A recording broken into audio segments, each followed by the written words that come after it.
maxfiy tarzda vazifalantiradi.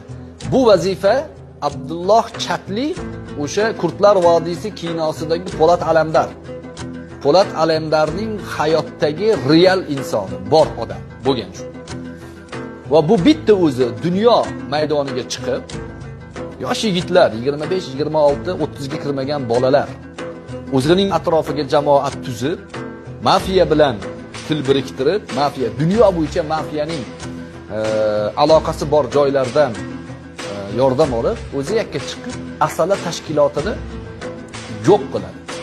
Butun boshli davlat qurgan tashkilotni 4 ta yigit borib yo'q qilib keladi. O'sha kinosini shunga ishlashgan. Shuning uchun bu kino ommalashib ketgan, hayotda bor voqea. Akop akapiyangacha o'ldirishadi, oxirigacha bitta qo'yishmaydi.